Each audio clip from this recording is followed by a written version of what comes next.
Mi hermana me prohibió ir a la fiesta de Año Nuevo por ser pobre. Ella fingió rentar un yate de lujo para impresionar a su prometido. Lo que no sabía es que yo lo compré en secreto días antes. Cuando trajo a un cerrajero para forzar la entrada, abrí la puerta y su mentira se derrumbó. El sol de mediodía en Puerto Vallarta caía a plomo sobre la cubierta de teca, haciendo brillar los pasamanos de acero inoxidable como si fueran de plata líquida. El aire olía a sal, a protector solar caro y a esa humedad pegajosa que te recuerda que estás en el trópico. Yo estaba recostada en uno de los camastros de proa, con el teléfono vibrando insistentemente contra mi muslo. No necesitaba mirar la pantalla para saber quién era. El patrón de vibración era inconfundible, 3 zumbidos cortos, uno largo. El código de emergencia de la familia Ortega. O, mejor dicho, el código de Daphne, te necesitamos para algo que no queremos hacer nosotros. Tomé un sorbo de mi agua mineral con gas, dejando que las burbujas estallaran en mi lengua antes de dignarme a desbloquear el celular. Ahí estaba. Un mensaje de WhatsApp de Anaí. No era una llamada de auxilio, ni un saludo de fin de año. Era un testamento de su propia inseguridad. Daphne, escucha. Sé que tenías planeado venir al muelle a saludar antes de la fiesta de esta noche, pero necesito que no lo hagas. Beto invitó a sus socios de Monterrey, gente muy pesada, de esa que tiene apellidos compuestos. Tú sabes cómo eres, tu estilo es demasiado relajado. Tu ropa de manta y esas sandalias que usas, pareces una hippie. No eres lo suficientemente fina para la imagen que necesito proyectar hoy. Quédate en tu departamento, te mandamos fotos. No nos hagas pasar un oso. Besos. Leí el mensaje 2 veces. La primera vez, sentí el viejo aguijón, ese pinchazo familiar en el estómago que había sentido desde que tenía 10 años. La sensación de ser la mancha en la foto familiar, la pieza que no encaja en el rompecabezas perfecto que mis padres y mi hermana intentaban venderle al mundo. Pero la segunda vez que lo leí, algo cambió. Miré a mi alrededor. Estaba a bordo de un azimut de 50 pies, un monstruo de ingeniería italiana y lujo desmedido. El casco blanco resplandecía contra el azul profundo del Pacífico. A mi izquierda, el capitán que había contratado para el mantenimiento estaba puliendo los cristales del salón principal. A mi derecha, la hielera estaba llena de Moet y Chandon, no de la sidra barata que mi papá solía comprar y reetiquetar para aparentar. ¿Todo bien, señorita Ortega?, preguntó Rook, el técnico, notando mi expresión mientras ajustaba una válvula cerca del puente de mando. Mejor que nunca, Rook, respondí, y mi voz sonó extrañamente tranquila, carente de la sumisión habitual. Solo estoy confirmando la lista de invitados. Volví a mirar el teléfono. Mis dedos volaron sobre el teclado virtual. No había temblor, no había duda. Solo una certeza fría y dura como el diamante que Anaí presumía en su dedo, y que probablemente Beto estaba pagando a plazos. Entendido, Anaí. No te preocupes. De todos modos, mi fiesta está en otro lado. Que disfruten su noche. Envié el mensaje y vi las 2 palomitas azules aparecer al instante. Ella lo había leído. Probablemente suspiró de alivio, pensando que la Cenicienta, ese maldito apodo que me pusieron en la secundaria, se quedaría obedientemente en su cueva, limpiando cenizas imaginarias mientras ella bailaba con el príncipe. Lo que Anaí no sabía, lo que mis padres Ricardo y Zaira no podían ni concebir en sus mentes obsesionadas con las apariencias, era que la fiesta, de la que hablaban, el escenario de sus sueños de grandeza para esta noche, ya no estaba disponible. Me levanté del camastro y caminé hacia la popa. El yate se mecía suavemente, un movimiento hipnótico y poderoso. Pasé la mano por el respaldo de cuero color crema de los asientos exteriores. Todo esto era mío. Cada tornillo, cada metro de fibra de vidrio, cada caballo de fuerza en los motores gemelos que rugían bajo mis pies cuando encendía la máquina. Rook, llamé, mirando hacia el muelle donde los turistas paseaban comiendo helados y mirando los barcos con envidia. Asegúrate de que las cámaras de seguridad estén grabando en alta definición. Y revisa la cerradura biométrica una vez más. ¿Espera visitas, jefa? Preguntó él con una sonrisa cómplice. Digamos que espero una inspección de plagas, dije, devolviéndole la sonrisa. La brisa marina me alborotó el cabello. Por primera vez en 29 años, no me sentía como la hija invisible, la Dafne callada que trabajaba detrás de una computadora mientras su hermana se llevaba los aplausos. Hoy, yo era el tiburón en el agua. Y la familia Ortega estaba a punto de meterse a nadar sin saber que había sangre en el agua. Para entender por qué no sentí ni una pizca de culpa al preparar mi trampa, tienes que visitar lo que yo llamo el Museo del Dolor. No es un lugar físico, sino una colección de momentos archivados en mi memoria, cada uno más humillante que el anterior. La exhibición principal se remonta a mis 15 años. En México, los 15 años son sagrados. Son el debut social, la declaración de que una niña se convierte en mujer. Para Anaí, 5 años mayor que yo, mis padres tiraron la casa por la ventana. Literalmente. Hipotecaron nuestra casa en la colonia Roma para pagar una fiesta en el club campestre. Hubo chambelanes vestidos de cadetes militares, un vestido de diseñador traído de Texas y una banda en vivo que tocó hasta el amanecer. Papá lloró durante el brindis, diciendo que Anaí era la joya de la corona. Cuando llegaron mis 15, la hipoteca todavía asfixiaba las finanzas familiares. Recuerdo estar sentada en la cocina, con mi mamá picando cebolla para la cena. Me miró, se limpió las manos en el delantal y dijo, Dafne, mija, tú entiendes, ¿verdad? La situación está difícil. Además, tú no eres de fiestas. Eres más, de libros. Te haremos una comida aquí con tus tíos. No hubo vestido. No hubo vals. Solo un pastel de 3 leches comprado en el supermercado y mis tíos preguntando por qué Anaí no estaba, había salido con su novio de turno. Ese día aprendí que en la familia Ortega, los recursos, el amor y la atención eran finitos, y el 90% estaba asignado a Anaí. El apodo, la Cenicienta, no me lo pusieron mis amigos. Me lo puso mi propio padre, Ricardo. Fue una noche que llegaron tarde de una boda a la que no me llevaron porque era solo para adultos, aunque Anaí fue. Yo me había quedado despierta limpiando la sala y organizando los papeles del negocio de papá, tratando de ser útil, tratando de comprar un poco de afecto con mi trabajo. Cuando entraron, borrachos y felices, papá me vio con la escoba y soltó una carcajada. Miren a la Cenicienta. Siempre trabajando, siempre llena de polvo. Solo te faltan los ratones, hija. Todos rieron. Anaí, mamá, papá. Yo sonreí, una mueca dolorosa y patética, y seguí barriendo. Esa noche entendí que mi rol no era brillar. Mi rol era facilitar el brillo de ellos.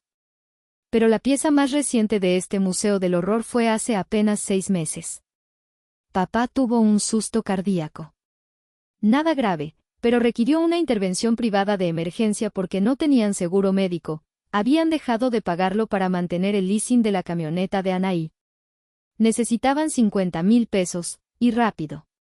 Anaí llegó al hospital llorando, vestida impecablemente, gritando a los doctores, exigiendo la mejor atención, pero cuando llegó la cuenta, se encogió de hombros. Estoy un poco corta de liquidez esta semana, dijo, mirando sus uñas recién hechas. Todas las miradas se volvieron hacia mí. Yo no dije nada. Fui a la caja, saqué mi tarjeta de débito y pagué. 50,000 pesos. Dinero que había ganado desvelándome programando códigos para una startup en Silicon Valley. Cuando regresé a la sala de espera con el recibo, mamá lo tomó, suspiró y dijo, gracias a Dios que Anaí nos recomendó este hospital, es el mejor. Menos mal que se resolvió. Ni un, gracias, Dafne. Ni un, ¿cómo vas a recuperar ese dinero? Para ellos, mi dinero era invisible, igual que yo. Era solo un recurso de emergencia, un extintor que se usa y se vuelve a colgar en la pared sin pensarlo. Mientras el yate se mecía suavemente bajo mis pies, recordé la cara de mi madre ese día en el hospital. La mezcla de alivio y desdén. Pensaban que yo vivía al día, que esos 50,000 pesos eran todos mis ahorros. No tenían idea de que esa mañana había cerrado un contrato de consultoría por $150,000. No sabían que mi trabajito en la computadora me había convertido en millonaria antes de los 30. Miré hacia el muelle. Ya casi era hora. El Museo del Dolor estaba a punto de cerrar sus puertas para siempre.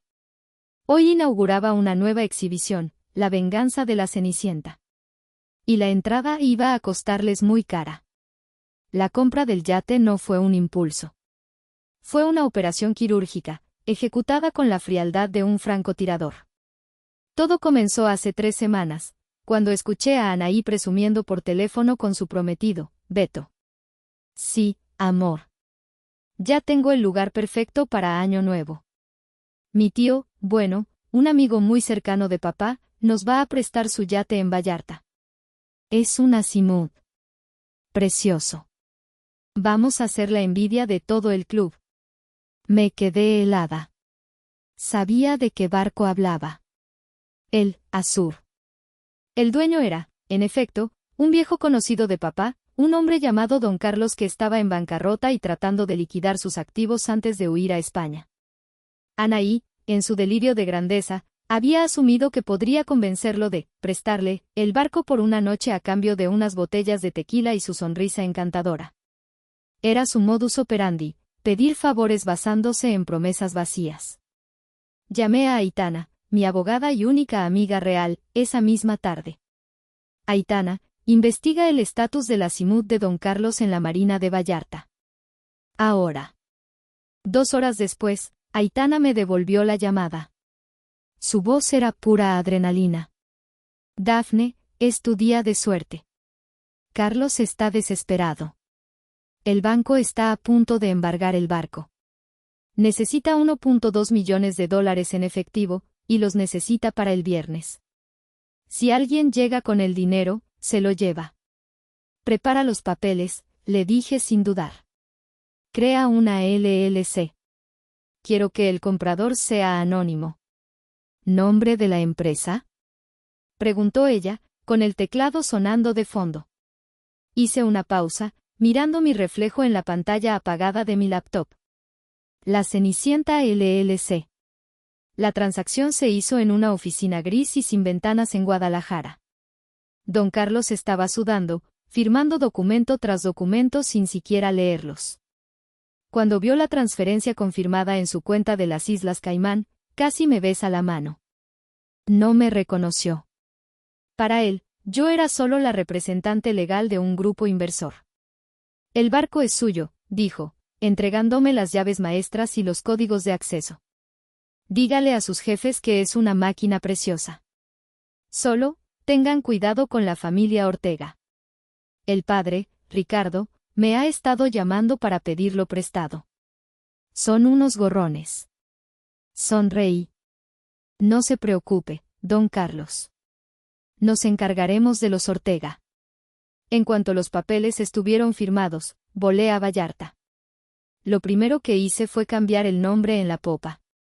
Ver cómo borraban Azur y pintaban en letras cromadas y elegantes La Cenicienta fue casi orgásmico. Pero la verdadera inversión fue la seguridad. Contraté a un equipo de técnicos para instalar un sistema de cierre biométrico de grado militar en la puerta de la cabina principal y en el acceso al puente. Nada de llaves que se puedan copiar, nada de códigos que se puedan adivinar. Solo huella dactilar o reconocimiento facial. Mi huella. Mi cara.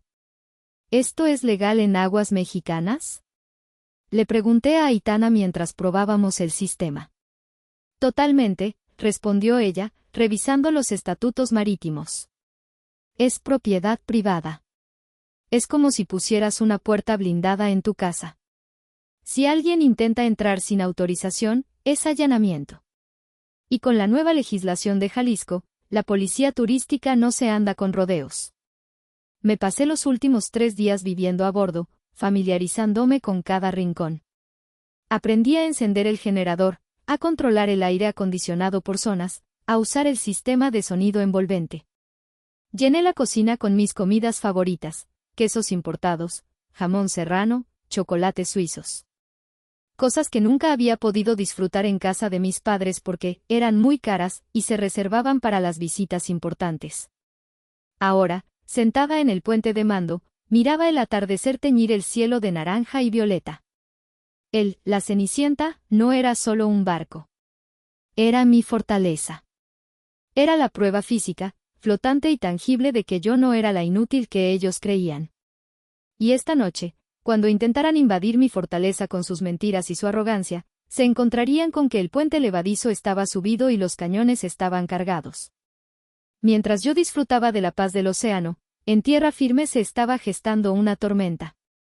Gracias a mis cuentas falsas en Instagram, una herramienta necesaria cuando tu familia está loca, podía ver el desastre desarrollarse en tiempo real. Anaí había comenzado temprano. A las 2 de la tarde subió una historia. Estaba en un salón de belleza, con mascarilla en la cara y una copa de mimosa en la mano. Preparándome para la mejor noche del año.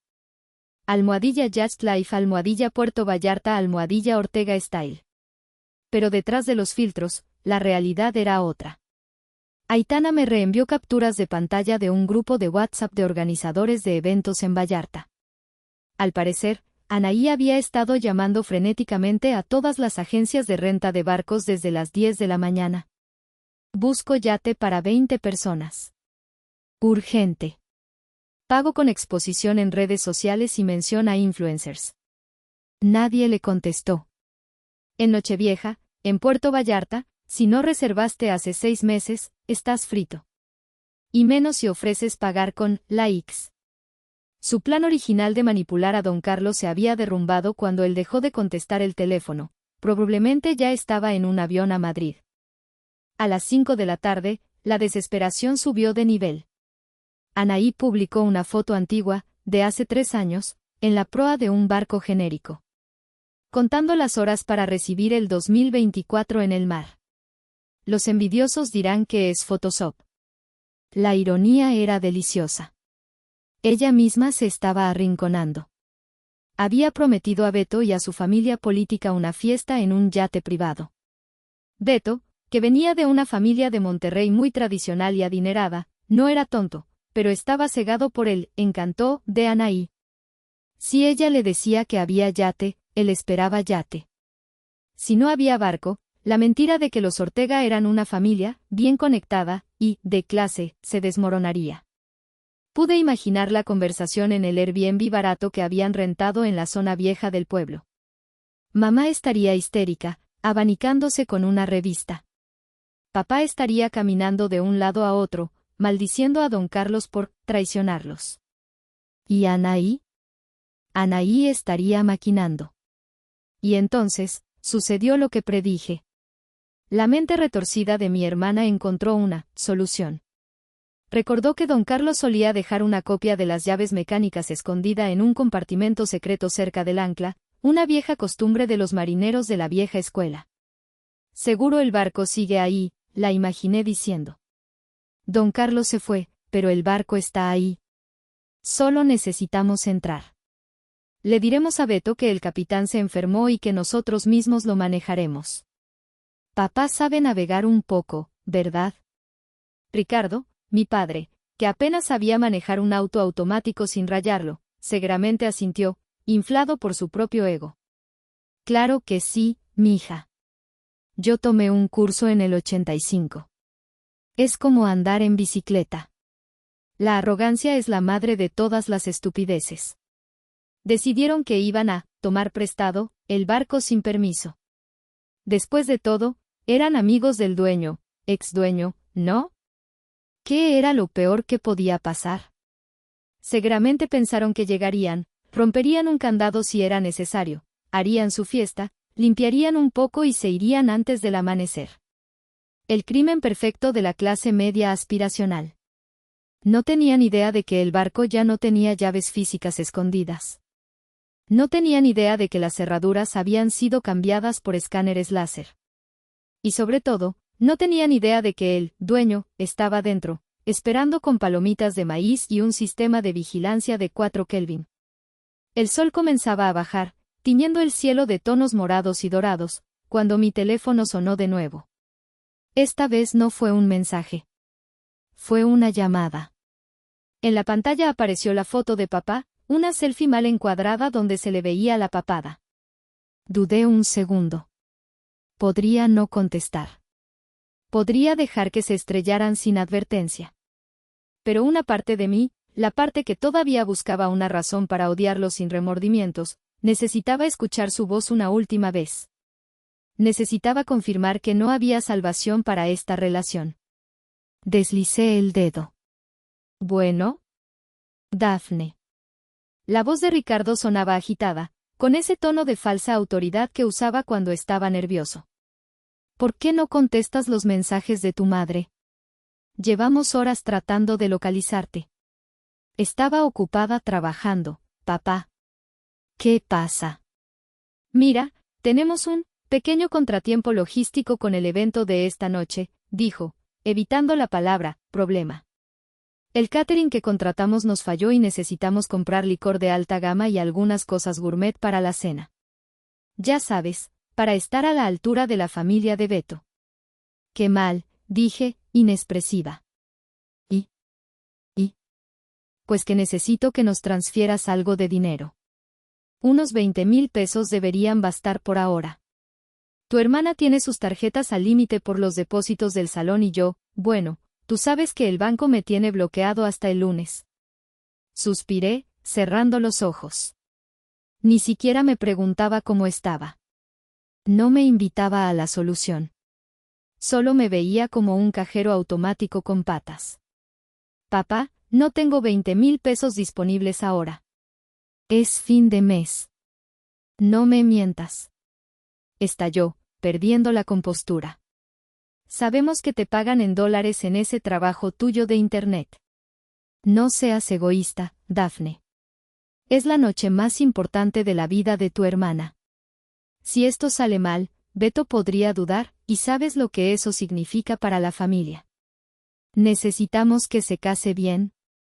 ¿Y eso es mi responsabilidad? Pregunté, sintiendo como la frialdad reemplazaba a la tristeza. Anaí tiene 34 años. Si quiere casarse con un millonario, que se pague su propia farsa. Hubo un silencio al otro lado de la línea. Un silencio denso, pesado. Luego, la voz de mi padre bajó una octava, volviéndose venenosa. Eres una malagradecida. Una resentida. Siempre has tenido envidia del brillo de Anaí. Por eso te escondes, por eso nadie te quiere. Eres una solterona amargada, Daphne.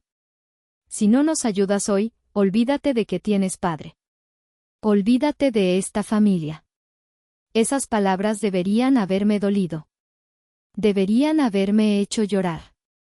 Pero en lugar de eso, sentí una ligereza absoluta. Era como si me hubieran quitado un chaleco de plomo de encima. Acababa de darme la libertad que tanto necesitaba. Está bien, Ricardo, dije, llamándolo por su nombre por primera vez. Me olvido. Buena suerte con el barco. ¿Cómo sabes lo del bar? Empezó a preguntar, pero colgué. Bloqueé el número. Luego bloqueé a mamá. Luego a Anaí. Dejé el teléfono sobre la mesa de cristal. Mis manos no temblaban. Miré hacia el horizonte. El último rayo de sol desapareció, y las luces de Puerto Vallarta comenzaron a encenderse como diamantes en la costa. Aitana, dije por el intercomunicador. Sube al puente. Abre el champán bueno. La función está a punto de empezar. Era el punto de no retorno. Ya no era su hija. Ya no era su hermana. Ahora era solo la dueña de La Cenicienta LLC, y ellos eran los invasores. La última traición pública había sido consumada. Ahora venía el castigo. Aitana subió al puente de mando con 2 copas flauta de cristal de Baccarat y una botella de Dom Perignon Vintage que brillaba con la condensación. Ella vestía un enterizo de seda negro, elegante y letal, perfecto para una abogada que está a punto de presenciar un homicidio legal. Yo me había cambiado. Adiós a la ropa de hippie. Llevaba un vestido blanco de lino italiano, corte simple pero que gritaba, dinero viejo, y mi cabello suelto, ondeando con la brisa nocturna. Salud, socia, dijo Aitana, chocando su copa con la mía. por los nuevos comienzos y por los finales necesarios. Salud, respondí, bebiendo el líquido dorado. Estaba helado y delicioso. Nos sentamos frente a la consola de seguridad. Había instalado 3 monitores de alta definición que transmitían en tiempo real lo que veían las 6 cámaras distribuidas por el barco, 2 en la popa, 2 en la proa, una en el salón y una enfocando directamente la pasarela de acceso desde el muelle. El reloj marcaba las 11:15 de la noche. El ambiente en la marina era eléctrico. Se escuchaba música de reggaetón y salsa proveniente de otros yates, risas, tintineo de vasos. El aire olía a pólvora de los fuegos artificiales prematuros y a carne asada. Pero nuestro muelle, el muelle estaba relativamente tranquilo. La Cenicienta, estaba al final, en el puesto más exclusivo y privado. Ahí vienen, murmuró Aitana, señalando el monitor central. Mi corazón dio un vuelco, no de miedo, sino de anticipación. En la pantalla, en blanco y negro con visión nocturna, aparecieron 4 figuras caminando por el muelle de concreto. Ricardo iba adelante, caminando con el pecho inflado, tratando de parecer el dueño del lugar, aunque su guayabera le quedaba un poco apretada. Mamá, Zaira, tropezaba un poco con sus tacones de plataforma, agarrándose del brazo de Anaí. ¿Y Anaí? Dios, Anaí parecía un árbol de Navidad.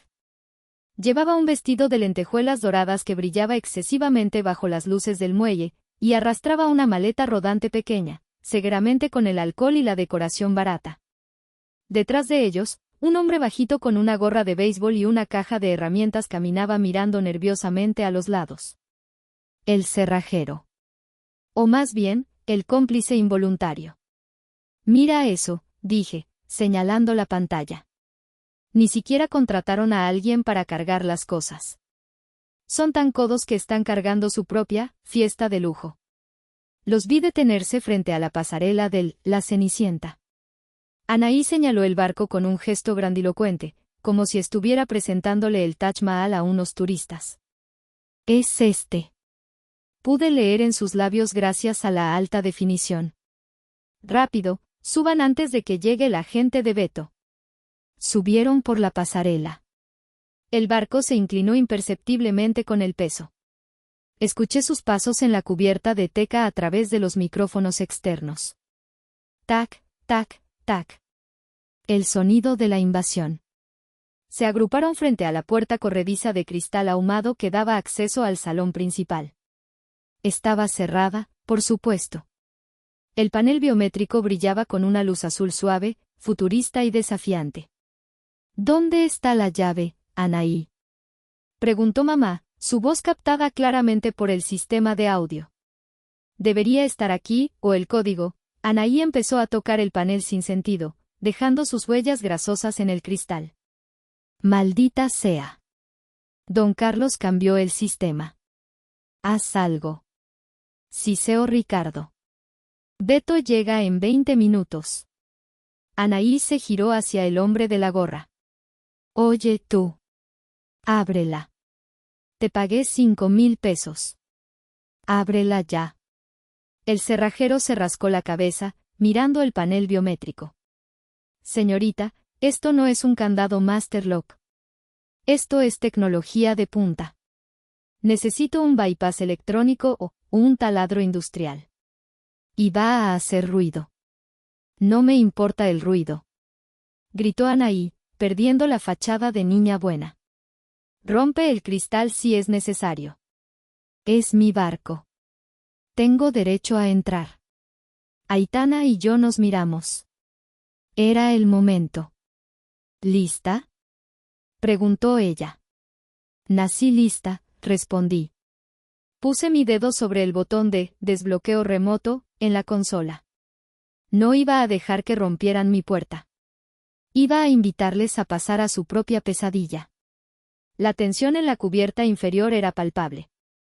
A través del monitor, veía cómo el sudor perlaba la frente de mi padre. Se aflojaba el cuello de la guayabera, mirando hacia el estacionamiento como si esperara ver a la policía o a los suegros de Anaí en cualquier momento. El cerrajero sacó una especie de palanca pequeña y un dispositivo electrónico que parecía un decodificador barato de Internet. Mire, jefe, le dijo a Ricardo. Si meto esto aquí, puede que salte la alarma. ¿Seguro que no tiene el código? Que lo abras, carajo. Bramó Ricardo, empujando al hombre hacia la puerta. Soy Ricardo Ortega. Todo Vallarta me conoce. Yo pago los daños.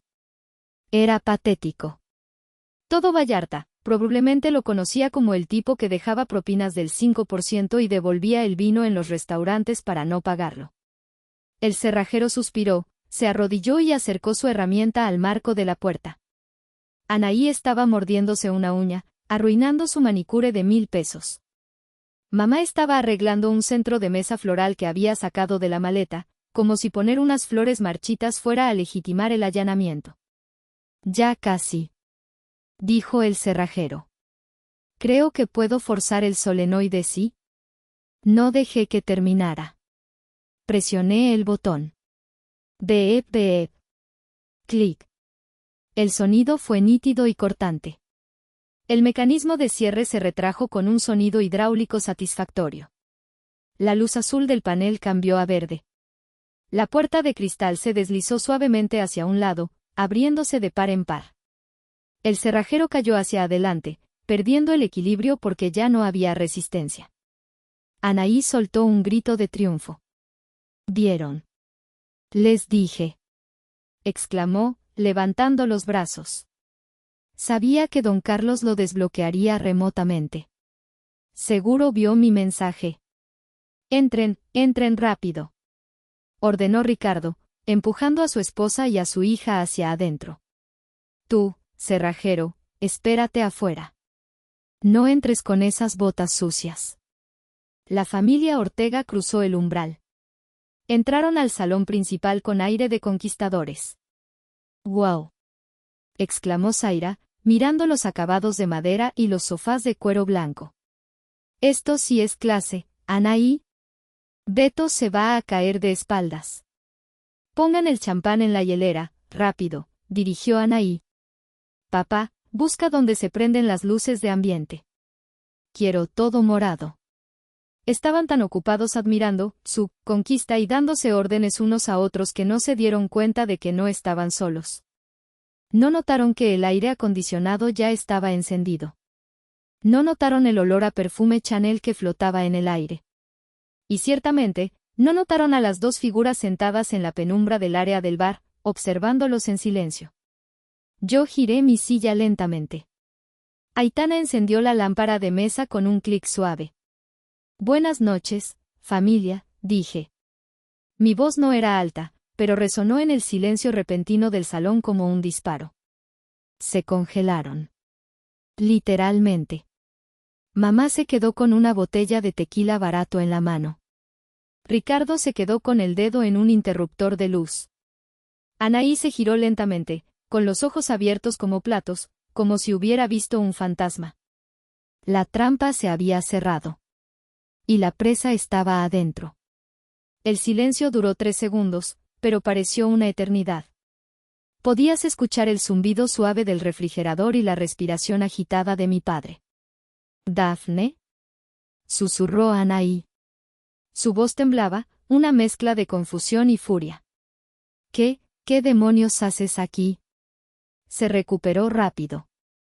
Su cerebro, entrenado para la manipulación, buscó inmediatamente una explicación lógica que no amenazara su realidad. Su expresión cambió de miedo a indignación. Dio un paso adelante, taconeando fuerte sobre mi alfombra persa. ¿Cómo entraste?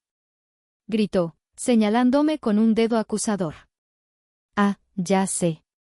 Hablaste con don Carlos. ¿Viniste a limpiar?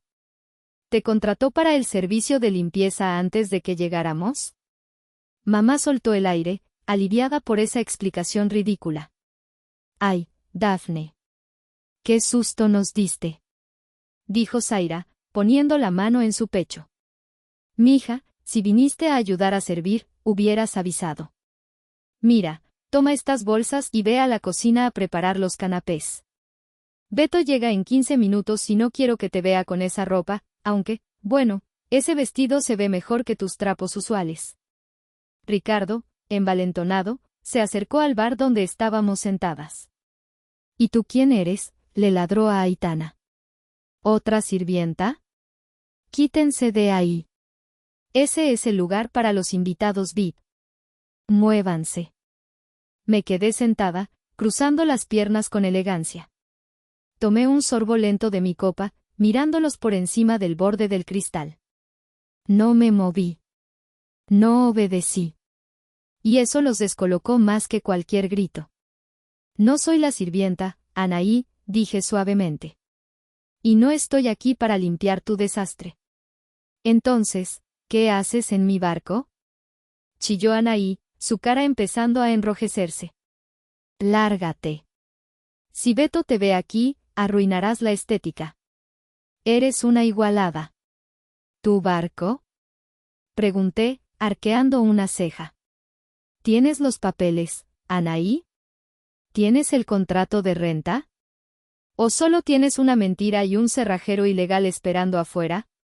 Ricardo golpeó la mesa con el puño. No le hables así a tu hermana. Ella consiguió este lugar. Tú no eres nadie aquí. Fuera. O te saco a patadas. Aitana se puso de pie. Era alta, imponente, y su mirada de abogada penalista podía congelar el infierno. Señor Ortega, dijo con voz gélida. Le sugiero que baje el tono. Está usted amenazando a la propietaria de esta embarcación en presencia de su representante legal. Y le aseguro que las leyes marítimas sobre intrusión son muy severas. ¿Propietaria? Ricardo soltó una carcajada nerviosa, mirando a Anaí y luego a mí. ¿De qué habla esta loca? ¿Dafne? ¿Dueña de esto? Por favor. Si no tiene ni para pagar la renta. Le tuve que pedir dinero hoy y me dijo que no tenía. Me levanté despacio. Dejé la copa en la mesa con un tintineo suave. Caminé hasta quedar frente a frente con Anaí. Ella era más alta con sus tacones, pero en ese momento, yo me sentía gigante. No te di el dinero, papá, porque estaba ocupada cerrando la transferencia final, dije, manteniendo el contacto visual con Anaí. Compré este yate hace 3 días. Pagué $1.2 millones. De contado. Saqué de mi bolso el documento notariado, con el sello azul y dorado, y lo dejé caer sobre la mesa de centro. El papel aterrizó con un sonido sordo. Léelo, Anaí. Dice, La Cenicienta LLC. ¿Te suena el nombre? Es el nombre que tú y papá usaban para burlarse de mí.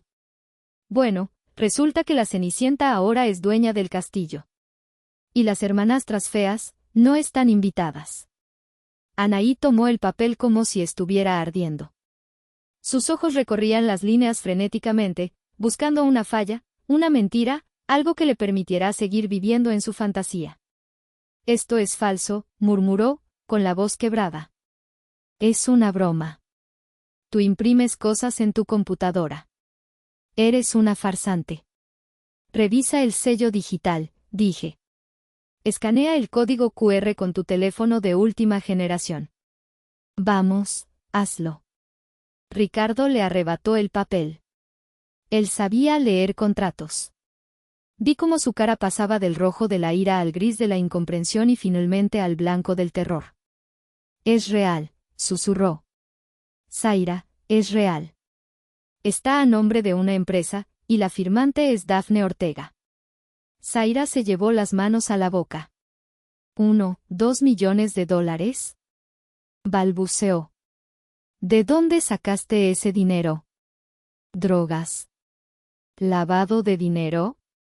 Dime que no nos has metido en problemas, niña estúpida. Trabajo, mamá, dije, disfrutando cada sílaba. Trabajo real. Ingeniería de software, consultoría, inversiones. Mientras ustedes se burlaban de que yo estaba, todo el día en la computadora, yo estaba construyendo un imperio. Mientras ustedes gastaban lo que no tenían para aparentar, yo ahorraba e invertía. Anaí reaccionó con la violencia de un animal acorralado. No me importa. Gritó. Sigue siendo mi fiesta. Yo les dije a todos que vinieran aquí. No puedes hacerme esto. Beto está a 5 minutos. Tienes que dejarme usarlo. Solo por hoy. Por favor, Daphne, no seas una perra. Se lanzó hacia mí, agarrándome del brazo. Escóndete. Suplicó, con los ojos llenos de lágrimas de rabia. Vete al camarote de servicio. Te pagaremos. Papá te pagará cuando cierre su negocio. Pero déjame fingir que es mío. Si Beto se entera, me deja. Me solté de su agarre con un movimiento brusco. Me alicé la manga de mi vestido. ¿Recuerdas tu mensaje de esta mañana, Anaí? Le pregunté, sacando mi teléfono y leyendo en voz alta. No eres lo suficientemente fina. Tu estilo es demasiado relajado.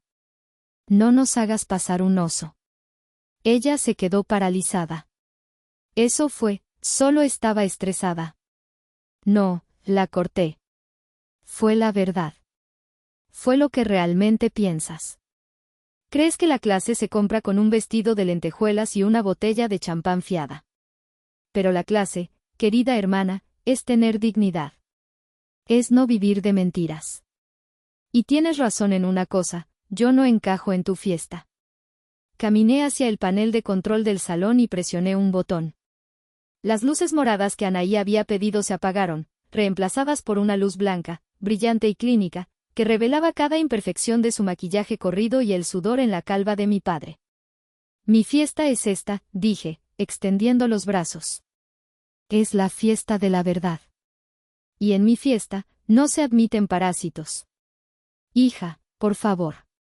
Intervino Ricardo, cambiando de táctica al ver que la fuerza no funcionaba. Ahora era el padre víctima. Piensa en la familia. El apellido Ortega. Si nos echas ahora, seremos el hazmerreír de Vallarta. ¿Vas a destruir a tu propia sangre por un capricho? Ustedes destruyeron a su propia sangre hace años, papá, le respondí, sintiendo un nudo en la garganta que deshice tragando saliva. Cuando me llamaron Cenicienta. Cuando me ignoraron. Cuando me usaron de banco. Yo no estoy destruyendo nada. Solo estoy encendiendo la luz. Lo que se vea, es culpa de ustedes. En ese momento, una bocina sonó desde el muelle. Un carrito de golf eléctrico de lujo se detuvo frente a la pasarela. Bajaron 5 personas, vestidas de blanco inmaculado, riendo.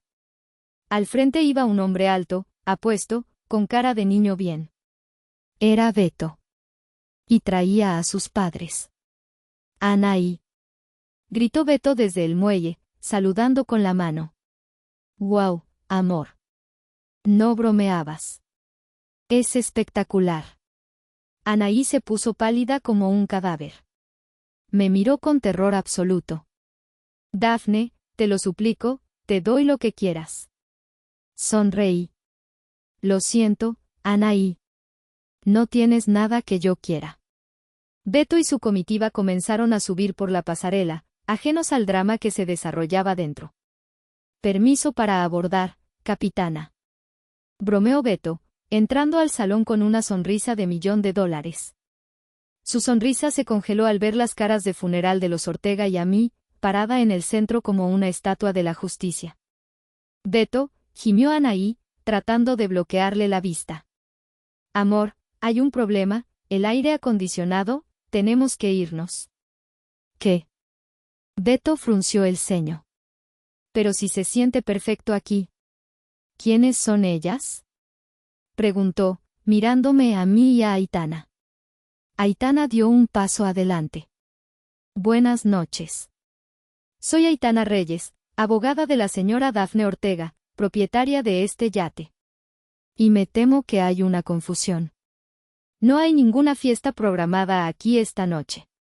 Beto miró a Anaí, confundido. ¿Propietaria? Pero Anaí, tú dijiste que era de tu tío Carlos. Que nos lo había prestado. Anaí abrió la boca, pero no salió ningún sonido. Fue Ricardo quien intentó salvar el naufragio. Es una broma, Beto. dijo con una risa forzada que sonó maníaca. Ya sabes cómo son las hermanas. Daphne, siempre tan bromista, es el barco de Carlos. Claro que sí. Carlos vendió este barco hace 3 días, interrumpí, mi voz clara y firme. A mí. Aquí están los papeles. Y estas personas, señalé a mi familia, han entrado sin autorización, forzando la cerradura biométrica. Beto tomó los papeles que seguían en la mesa. Los leyó rápido. Su expresión cambió. La amabilidad desapareció, reemplazada por una mirada de decepción profunda y, peor aún, de vergüenza ajena. Anaí, dijo, su voz baja y peligrosa. Me dijiste que tu familia tenía negocios de importación. Me dijiste que este barco era patrimonio familiar. ¿Me mentiste? ¿Todo este tiempo? No, amor. Es que, quería que fuera especial. Sollozó Anaí, agarrándose de su saco. Lo hice por nosotros. Para quedar bien con tus papás. La madre de Beto, una señora elegante que olía a dinero viejo de Monterrey, hizo una mueca de disgusto. Alberto, vámonos. Esto es, corriente. Muy corriente. Nos han traído a una invasión de propiedad. ¡Qué vergüenza! Esperen. Gritó Zaira. No se vayan. Podemos ir a cenar a un restaurante. Ricardo paga. Pero era demasiado tarde. El castillo de naipes se había derrumbado. En ese instante, las luces azules y rojas iluminaron el salón a través de las ventanas. 2 oficiales de la policía turística y uno de la guardia costera aparecieron en el muelle. Aitana había enviado la señal de alarma silenciosa hacía 10 minutos. ¿Señora Ortega?, preguntó el oficial al entrar. Recibimos una alerta de intrusión. Señalé a mi familia. Ellos entraron sin permiso. El hombre de la gorra afuera tiene las herramientas de robo. Quiero que los saquen de mi barco. Ahora. Soy su padre. Gritó Ricardo cuando el oficial lo tomó del brazo. Esto es un asunto familiar. El allanamiento es un delito, señor, dijo el oficial. Y la dueña quiere que se vayan. Andando. Beto se apartó para dejar pasar a la policía. Miró a Anaí una última vez, mientras ella lloraba histérica siendo escoltada hacia la salida. Se acabó, Anaí. No me busques. Y quédate con el anillo, parece falso de todos modos. Ese fue el golpe final. Anaí se derrumbó, gritando insultos, maldiciéndome mientras la arrastraban por la pasarela.